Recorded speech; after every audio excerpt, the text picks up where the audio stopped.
Hi everyone, here we are going to see about the Unit 3 continuation. So in this presentation we are going to see about what is the project planning, what are the project report preparations are available, and what are the project appraisal methods are available in this small enterprises.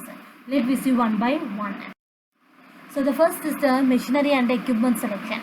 So the equipment selection should be possesses certain desirable characteristics that will meet the some of the criteria in the desired task.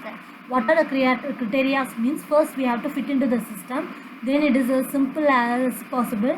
Next we have to require the minimum space, it should be flexible and adaptable. Then we have to require minimum of loading, unloading and rehandling. After that we have a call for the little maintenance, repair, power and fuel as possible. After that we have a long useful life, then it is capable of a higher capacity utilization. After that we have to perform the operation efficiently and economically. Next is the project report preparation.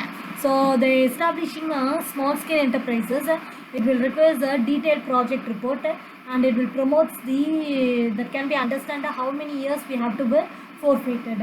So the project report for a small scale industry will help in identifying product lines and target marks. So this will make the skill accuracy. So small scale industry project report will contain 5 to 7 years of evaluation, that is in the context of revenues, expenditure, cash flow and outflows. So this will endorse the can be make the estimations that provide by the projects report and it will compare with the real performance of steps that is negatively disparities.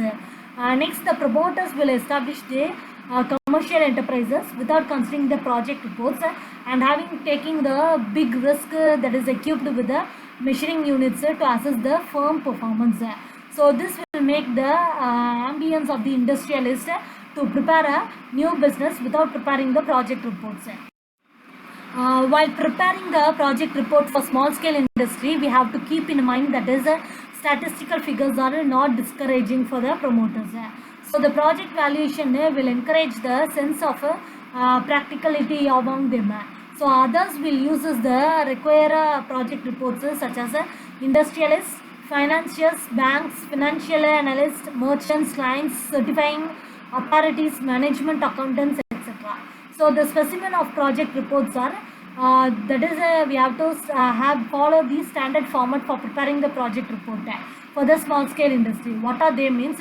First is the introduction of the research, then description, small scale in sectors, auxiliary sectoral enterprises, purposes and range of the research, then the methodology of research works. Promotional ideas and their association for the nature of industries are contemporary perception of advertising, promotional methods, service sectors, demand variable of several kinds of products. Next, break-even assessments are kinds of values, chief technique of costing, break-even ideas of costing. Then the drawbacks are fundamentals for initiating the small-scale industry, drawbacks, reasons of company failure, explanation for dealing with a financial crunch, etc. Next is the management skills.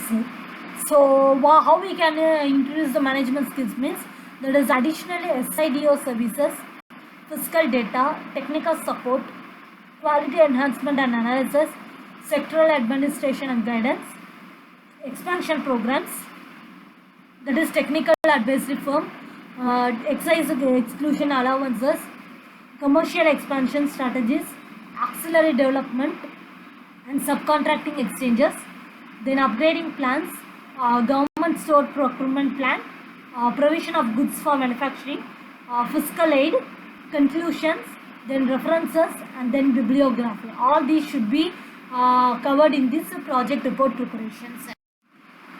Next is the project planning and scheduling using the networking techniques of PERT or CPM. So basically CPM means critical path method and PERT means program evaluation review technique.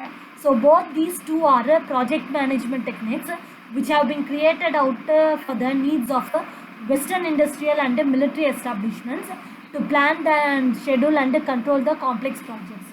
So planning, scheduling or controlling are considered to be the basic managerial functions. So that is the CPM or PERT that has been rightfully accorded due to importance in the literature of operations, that is research and quantitative analysis. Far more than technical benefits, that is it is found that PERT or CPM that is provided by the focus around which the managers will brainstorm and put their ideas together. It should be proved that greater communication medium, there will be the thinkers and planners at the level of communicate their ideas, doubts, fears, and another level. So this will become a useful tool for evaluating their performance of individuals and teams. Next, they have a variations that has been planned by the important questions. How long will it entire projects will take to complete, and what are the risks are involved? Which are the critical activities of task for the project that could be delay the entire project if they are not completed on time? Means, is the project on schedule, behind the schedule, or ahead of schedule? So if the project has to be finished earlier than planned, what is the best way to do this at least cost? The essential 3-6 steps are common to both the techniques. Define the project as significant activities or tasks. So the project should have only single start activity and single finish activity. So it can develop the relationship among activities that will decide which activities must precede the follow others. Next, essentially, there are 6 steps which are common to both the techniques. That is, the procedures are listed. Draw the network connecting all the activities. Each activity should have a unique even numbers. Dummy arrows and used where they are required to avoid the same numbering to the 2 activities.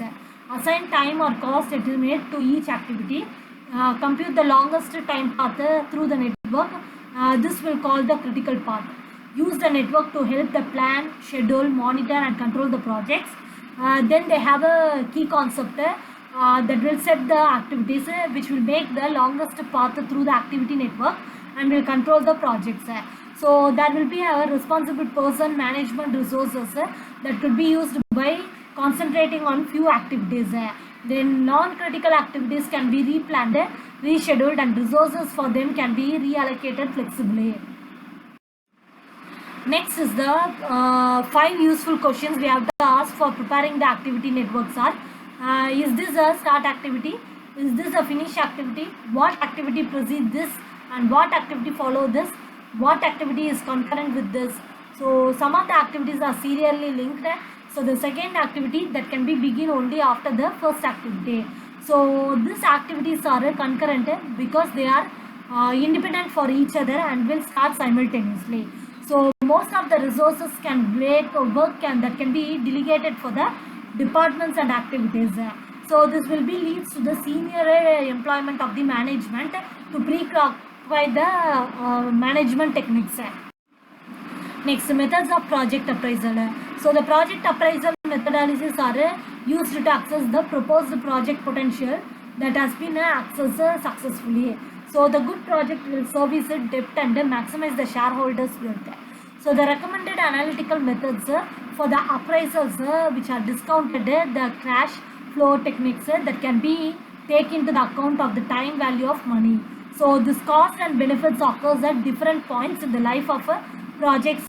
So the evaluation of the cost and benefits will be taken into the account at the time. So this concept of time preference is fundamental to proper appraisal. Next is the net present value method.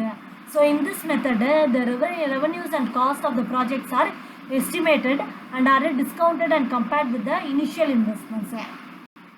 So they have the options with the highest positive net present value. So this present value of streams of benefits is insufficient to recover the cost of projects. Next, the methods of project appraisal. First thing will be the discount rate. That is, the discount rate is a concept which is related to NPV method. So it is converted to the cost and benefits to present the values with reflect the principle of time preference. The social rate of time preference, the opportunity cost of capital, weighted average method, etc. Next, the internal rate of return. That is It is a discount rate which have been applied to the net revenues of the project sets them equal to the initial investment. So the preferred option is that it has the greatest in excess of a specified rate of return. So the 10% means that when the discount rate of 10%, the project breaks even. So this will be usually associated with hurdle cost of capital or discount rate and will be against the IRR is compared. So the rate which will be corresponds to the opportunity cost of capital. In case of public projects, hurdle rate that will be exceeds the hurdle rate project is accepted. Next, methods of project appraisal. This benefit or cost ratio. So it will be discounted the net revenues that is divided by the initial investment. So in any event, the project will be having the benefit cost ratio of less than 1. That should be generally not proceeded. It is very simplicity. Next is the payback and the discounted payback. So it is commonly used as a investment appraisal technique in the private sectors. So they have the time to take the recover of the initial investment. So this method will be takes no account of the time value of money, and it will be having the take account of earnings the initial investment. So we have encountered the payback periods. So this payback period will be the amount of time, and it will take over the cost of the project as well as by adding the net positive cash flows from the projects. So this will be useful for the performance indicator, and it will be anticipate the performance level. Sensitivity analysis. So sensitivity analysis is the process that will be establish the outcome of cost, and it is assumed to be the values used in the analysis. So if an option is very sensitive to the variations in a particular variable, then it should be undertaken if the relative merits of the assumed values of variables should be examined by the more reliable. Next is scenario analysis. So it is a technique which is related to the sensitivity analysis, whereas it is based on the variable by variable approach, and this analysis will recognize the various factors that can be upon the stream of cost and benefits in the interdependent. Next, switching values. So this process will substitute the new values on the variable by variable basis. So this will be referred to the calculation of switching values, and this can be provided insight of what are the changes that have been occurred in the NPV that is equal to the zero alternative projects. Thank you.